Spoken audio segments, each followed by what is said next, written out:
Dubai থেকে চলে আসলাম ইটনামিডা বন হাওরে আমির সাহেবের এলাকায়। হ্যালো গাইজ, সকলে কেমন আছেন? আশা করি ভালো আছেন। আলহামদুলিল্লাহ আমিও ভালো আছি। চলে আসলাম আজকে নতুন একটা ব্লগ ভিডিও নিয়ে।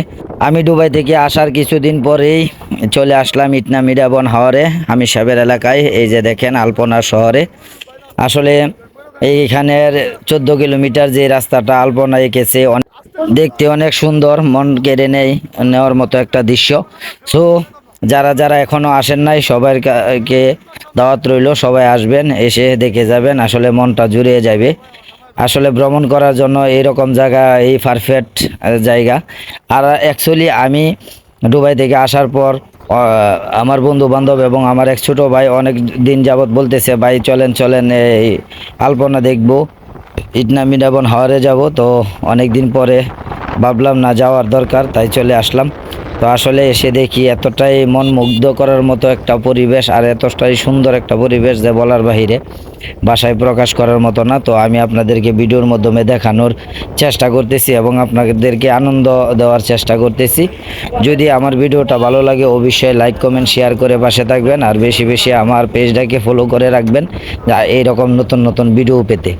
তো আসলে দেখেন, আমি এতটাই স্পিডে আমার লাইফে কখনোই বাইক চালাই নাই। হ্যাঁ, এতটা স্পিডে ওখানে গিয়ে গাড়ি চালাইছি, কারণ হচ্ছে রাস্তাটা একদম ফাঁকা ছিল। আর আমরা এমন একটা টাইমে গেছি, রাস্তাতে তেমন লোকজনও ছিল না। অবশ্যই বিকালবেলা অনেক লোক হয় এই রাস্তাতে। তো আমরা একটু সকাল সকালই চলে গেছি। তো বিকালেও ঘুরবো, ওই ব্লগ ভিডিওগুলো আমার পেজে পেয়ে যাবেন। আর আমি আপনাদেরকে দেখানোর জন্য, সৌন্দর্যের জন্য ভিডিওটা বানাইছি, যাতে করে আপনাদের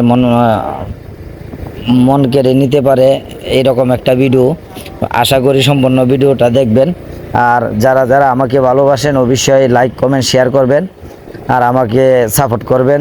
যেভাবে সাপোর্ট করতেছেন এইভাবে সাপোর্ট করলে আমি অনেক দূর এগিয়ে যেতে পারবো ইনশাল্লাহ। আর আপনাদের সাপোর্টের জোরে আমি সবসময় ভিডিও দেওয়ার চেষ্টা করি। আসলে আমার কাছে এতটাই ভালো লাগছিল যে বলার বাহিরে, আমি কি বলবো, যে বলা ভাষায় প্রকাশ করার মতো না। আর আমি যখন ওখানে যাই তখন যেই জার্নিটা করেছিলাম, ওই জার্নির পুরো ভিডিওটা আমার পেজে দেওয়া আছে। যারা যারা দেখতে চান দেখে নিতে পারেন। আসলে ফেরি দিয়া কিভাবে পার হয়ে গেছি, ওই ভিডিওগুলো আমার ব্লগে দেওয়া আছে, আমার পেজে এবং আইডিতে, দুটো জায়গায়। আর দেখেন, এই যে গাড়ি চালাইতেছি, আমার কাছে লাগতেছে যে এতটাই ভালো লাগতেছে আর এতটাই আনন্দ লাগতেছে যে বলার বাহিরে। তো আমি ছোট ভাই ক্যামেরা ধরে রাখছি, আর আমি গাড়ি চালাইতেছি, যাইতেছি, আর অনেকটাই আনন্দ করতেছি। আর কি বলবো, আপনারা যদি এখানে আসেন তখনই বুঝতে পারবেন এখানে সৌন্দর্যটা আসলে কীরকম, আর কতটা সৌন্দর্য করেছে ওরা। আসলে আলপনা একে পুরা বিশ্বর মাঝে রেকর্ড করে ফেলেছে ওরা।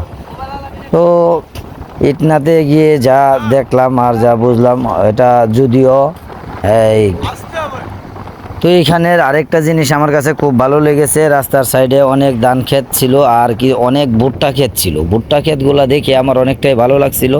অনেকে ভুট্টাগুলো শুকানোর জন্য সাইডে রেখে দিছে সরিয়ে। তো আসলে ভুট্টা শুকানো দেখলাম, এবং অনেক ভুট্টা ক্ষেত ছিল, অনেক ভুট্টা ক্ষেতে। তো ভুট্টা ক্ষেত ছিল যে আমি দেখে একবারে অবাক হয়ে গেছি যে এইরকম একটা পানি ভর্তি এলাকায় কিভাবে ভুট্টা চাষ করে। আসলে তারা ধান না করে অনেকে ভুট্টা চাষ করেছে, অনেকে ধান করেছে। তো যে ভুট্টাগুলো চাষ করেছে, আসলে অনেক ভুট্টা ছিল এখানে। আর যারা যারা গেছেন ওখানে তারা তো অবশ্যই দেখছেন এবং জানেন।